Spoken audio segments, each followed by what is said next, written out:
नौजवान था और यतीम भी था। शौक बन गया दीन पढ़ने का। मोहल्लेदार इलाके वाले कहने लगे कहाँ से कमाएगा, ना बाप है, ना माँ है, ना घर है, कहाँ से। हजरत रूमी कहते हैं नौजवान ने जंगल में झोंपड़ी लगा ली। वहाँ वो सुबह मदरसे जाता, शाम को जंगल में रहता, वहाँ अल्लाह अल्लाह करता, सबक याद करता। एक दिन बादशाह की बेटी रास्ता भूल गई, जंगल में आई सहेलियों के साथ, बॉडीगार्ड भी साथ थे पर रास्ता भूल गई।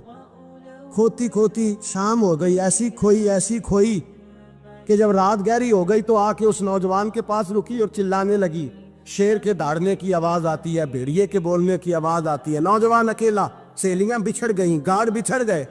कहने लगी मैं परेशान हूँ, मुझे जगह मिल जाएगी। नौजवान कहता मैंने शहजादी देखी और मुझे भी पता था कि घर एक ही है और आग को अंदर से दरवाजा भी बंद करना पड़ता है, जंगल जानवर भी आ जाते हैं।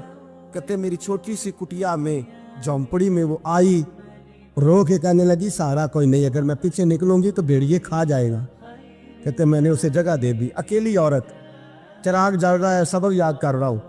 मेरे नबी पाक ने फरमाया जहाँ मर्द औरत अकेले हो तीसरा शैतान होता है। और शहजादी, वो बच्चा कहता है सबक याद करता रहा सारी रात।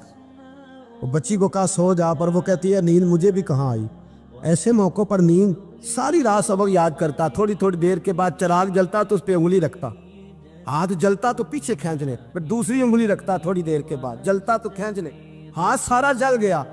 सुबह किरणें चमकी तो कहने लगा चल निकल जा, दौड़ जा, बस बड़ा सब्र का इम्तिहान हो गया, चली जा। शहजादी बाहर निकली, सिपाही ढूंढ रहे थे। बादशाह खुद जंगल में निकला हुआ था, मेरी बेटी मिल गई।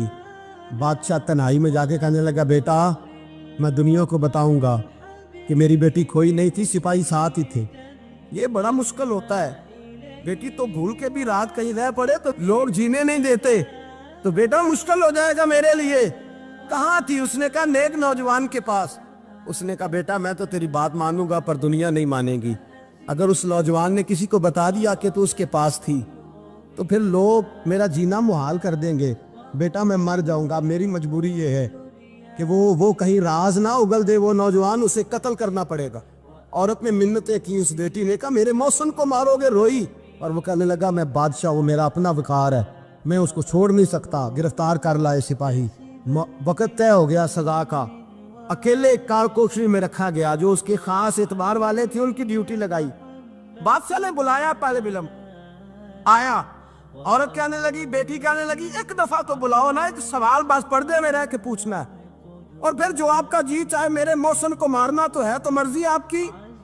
सामने खड़ा किया, नौजवान पर्दे के पीछे, औरत खड़ी हो गई। बादशाह बीच बैठ गया। बीबी कहने लगी सारी रात बेदार मैं भी रही, सोया तू भी नहीं। वो जो तू चिराग के करीब हाथ लगा के जलाता था वो समझ नहीं आई। नौजवान रो पड़ा, कहने लगा क्या करूं, मैंने रसूलुल्लाह का दीन पढ़ा है, क्या करूं, मैंने हुजूर का दीन पढ़ा है। मैंने पढ़ा है कि जानी को सबसे नीचे दोज़ख के सबसे निचले दर्जे में जलाया जाए, उसे जहन्नमियों का पीप और रेशा पिलाया जाए, कंद खिलाया जाए। ये रवायतें पड़ी हुई थी।